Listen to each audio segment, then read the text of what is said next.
Welcome.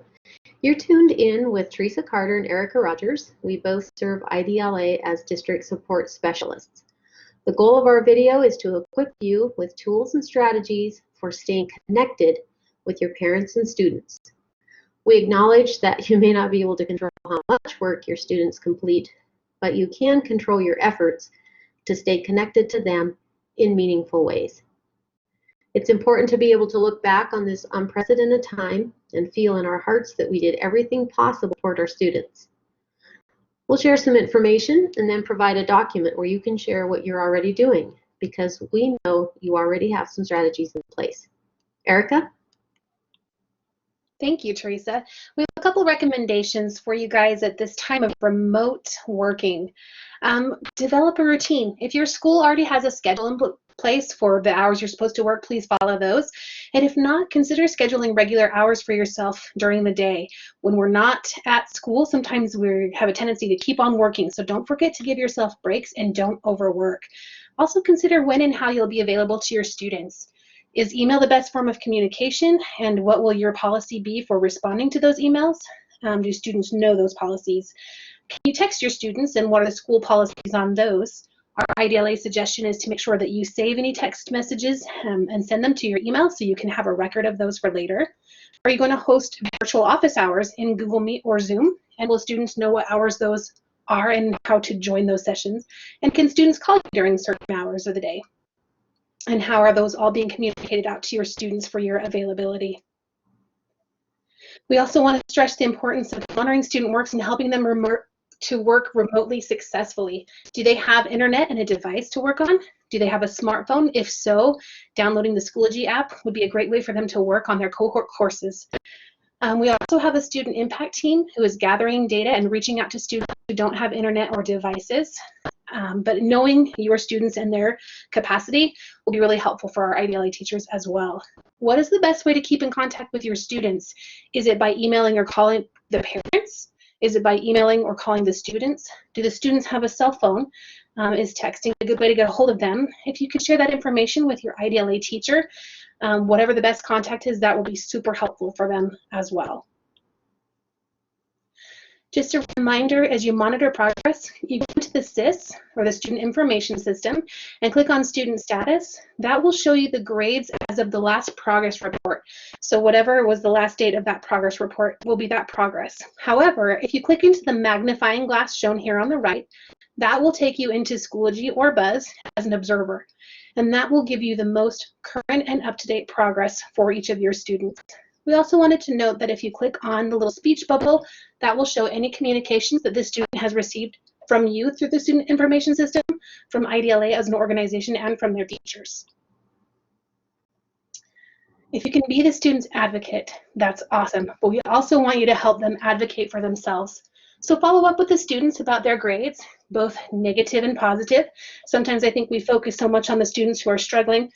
It's nice every once in a while to reach out to the students who are doing well and just give them a little bit of a virtual high five. Encourage students to have scheduled time for their workday. They are also at home, so helping them to develop a regular routine or encouraging them to have that is great. Communicate with their IDLA teacher often. Tell them to communicate with their teachers and remind them to check their grades, their email, and their updates daily. These are just notes that will help our students to become online learning. Better online learners. It's not natural for them, but we can teach them how to advocate for themselves. Teresa? Thanks, Erica. I would like to show you some tools that will help you engage digitally with your parents and your students. The first tool that I want to share is this Loom screen recorder. It's a free Chrome extension. It can go on a Windows or a Mac, and all you need to do is search Loom screen recorder on Google, and you'll find it at www.loom.com, and you can see on the screenshot that you just need to click free screen and video recorder, and it will open it up, and you can add the extension to Google or to Chrome, and on the it's highlighted in pink there, or outlined in pink. You can see that I have added the Loom extension to my Chrome extension bar. On my Mac, it's in the upper right-hand corner of my screen. So I'm going to navigate out to Loom right quick and demonstrate this for you. So I am logged into a course as myself, as a student iteration of myself. And if I were in your role as a student supporter, I would log in, I would locate my students' grades, and then I would start my Loom recorder up here in the right-hand corner. And what will come is an option for you to either share your screen and camera or just your screen.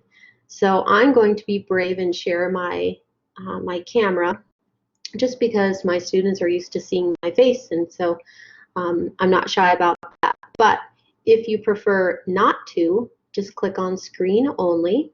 I forgot to ask, can everybody see this okay? Yep. Okay, awesome. And so I'm going to click on my screen and camera, and it's going to show me live. And then I'm going to click start recording. I want to share my entire screen. And now you'll see my grades as a student in Schoology. So if I were recording this video for my student, I would say, "Hi, Teresa, this is Mrs. Carter, and I just wanted to touch base about a couple of things. I noticed that you had some missing work in here, and it should be showing my cursor.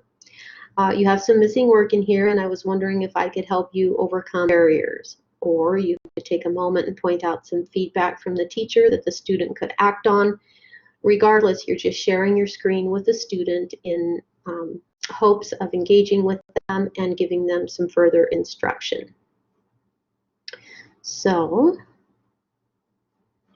I get ready to finish, and I click the green circle here with a check mark. It says finish recording. The area here that is highlighted in blue, you can automatically change to a title. And then in the upper right-hand corner, you can click copy link, and that link is then pasted to the, or copied to the clipboard, and you can share that out in an email with your student and their parent. Okay, I'm going to stop sharing.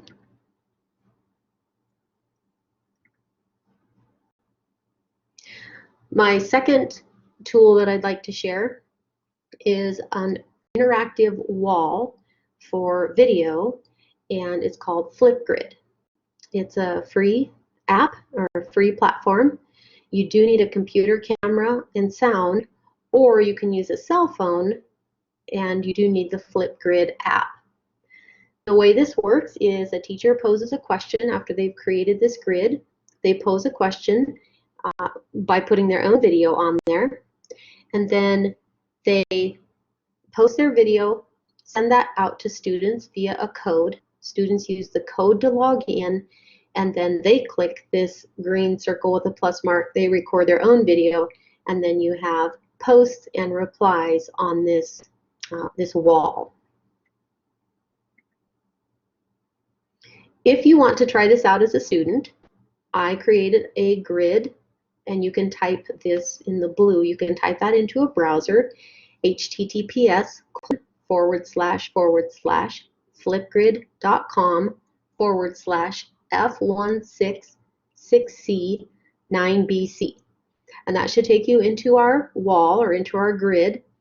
And then you just click on the green circle with the white plus mark and follow the prompts to record. And it would be kind of fun to see how many would do that so that we can all connect on that grid.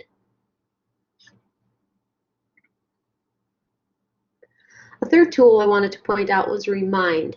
This is actually pretty common in Idaho schools and classrooms. I've seen it a lot in our district visits. It's an app or a platform for easy, safe text messaging between parents, students, and teachers. And if you want more information on that, you can just navigate to remind.com. And typically what happens is a teacher creates a class and then lists the students in there, and then that communication stays in that class between those parties.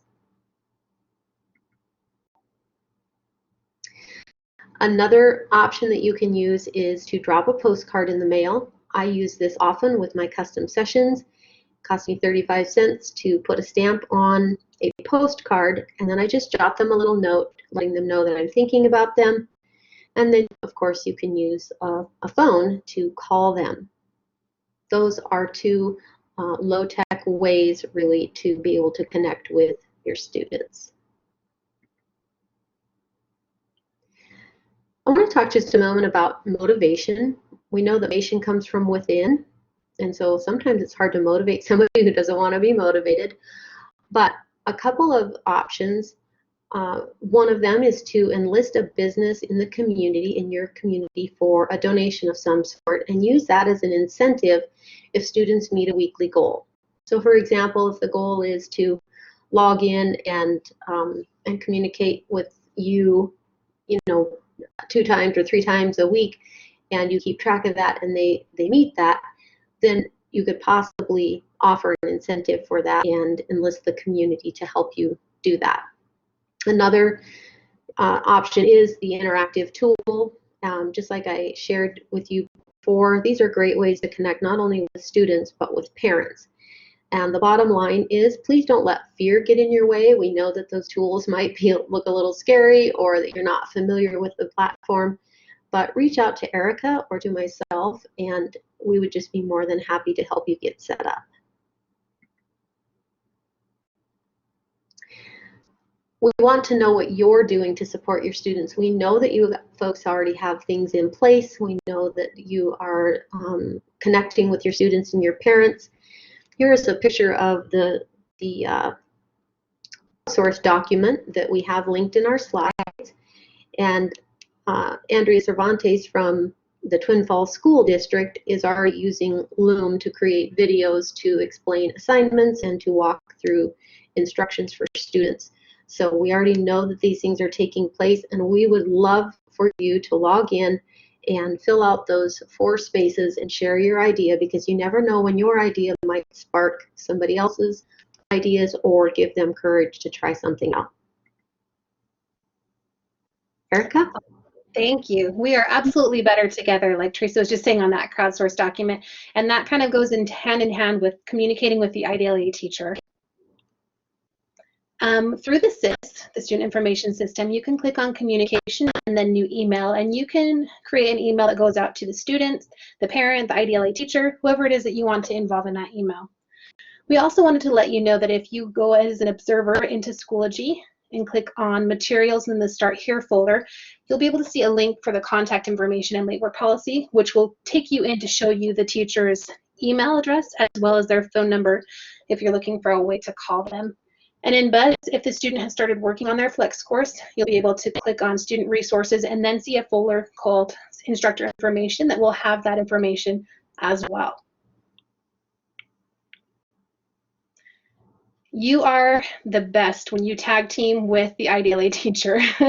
You cannot over communicate with the IDLA teacher. I'm telling you that as an IDLA teacher. I love when my site coordinators reach out to me. Let the teacher know if you have any information about your school's policies for this remote school time. Let your IDLA teachers know if your students don't have internet or they're having trouble with their devices or technical information. Talk to the IDLA teacher about what communication they have had. If they've been in contact with the students or the parents and they've had good luck, then you can share information that way with them. And if they haven't had good luck, maybe you can help them find a better way to communicate. Partner up, though. That is the best way that we can serve our students, and it is the best way that we can communicate with our students and parents when we are sharing that information that we are finding together.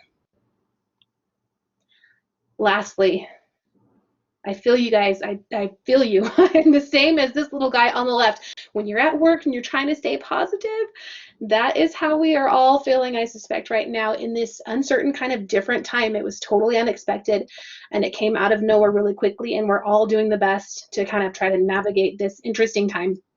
But we wanted to remind you, who's awesome?